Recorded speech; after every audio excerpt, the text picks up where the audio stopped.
सुरत आसी राजधानी भुवनेश्वर रे गली कंदी बुली झांपी नेउथले।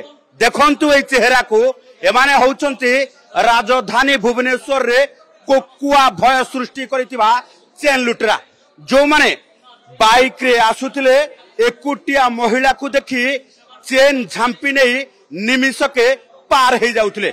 आपण भी कही कही एमानंको शिकार हेई थाई पारंती। देखंतु कमिशनरेट पुलिस धरितिबा एई कुख्यात लुटेरा को सूरत रु आसी एमाने राजधानी भुवनेश्वर रे एई भली भाबे एकाधिक चेन स्नाचिंग मामला रे जड़ित थिले। एपरि कि चंदनपुर रे मध्य एई गैंग रो मुख्य को एनकाउंटर करा जायतिला। आपण देखुथिबा ए समस्त सुना चेन एमाने कोनोसी ना कोनोसी महिला ठारू झांपी नहीं जहा कि कमिशनरेट पुलिस रो हाबुड़ रे पड़िबा परे एबे सेमानक ठारू रिकवरी करा जाउची। एबे देखैबा सेमाने व्यवहार करूथिबा अस्त्र शस्त्र एमानक हाथ रे एई भली भाबे अत्याधुनिक छुरी रहुतिला जो छुरी देखै महिला को भयभीत करबा सहित एमाने बेकरे पिंधितिबा सुना चेन एवं हार झांपी नहीं चली जाउथिले एवं निमिषके फेरार हे जिबा सहित परवर्ती समय रे अंतर्ध्यान हे जाउथिले केउआडे तांकु खोजी कई पाउ नथिले। तबे सीसीटीवी विजुअल आधार रे कमिशनरेट पुलिस रो स्पेशल स्क्वाड बहुत एफर्ट देबा परे एबे ए कुख्यात लुटेरा को गिरफ्त करा जायछि। पुणी थरे देखिनबा से चेहरा को टिके चेहरा देखिनंतु भलरे आपण भी केबे ना केबे ए चेहरा को देखिथिबे। ए चेहरा आपण को भयभीत करिथिबो एवं आपण को बेकरे लागिथिबा सुना चेन को झांपी नहीं चली जाइथिबो।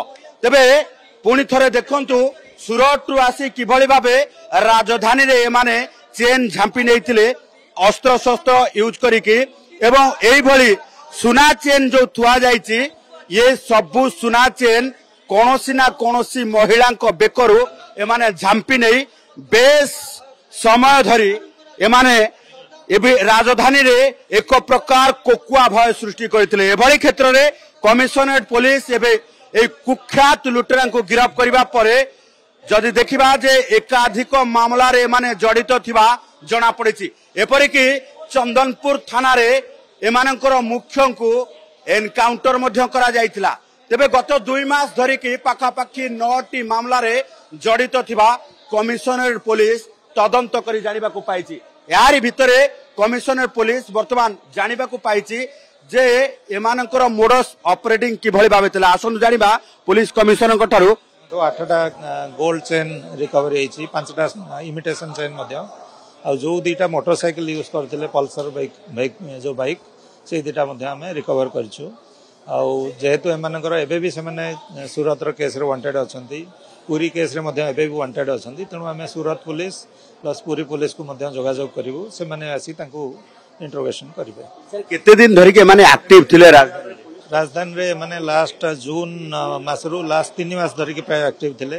टोटल आमे पर्यंत जहा जानिया पाइछु पाखापाखि 9टा गोल्ड चेन स्नैचिंग केस करछंती এবং कलिंग बिहार रे गोटे भी जो केस देखिथिबे गणमाध्यम रे आस्थिला सेटा मध्य करछंती किन से केसटा रे तांकर एटा इमिटेशन चेन थिला गोल्ड चेन नथिला।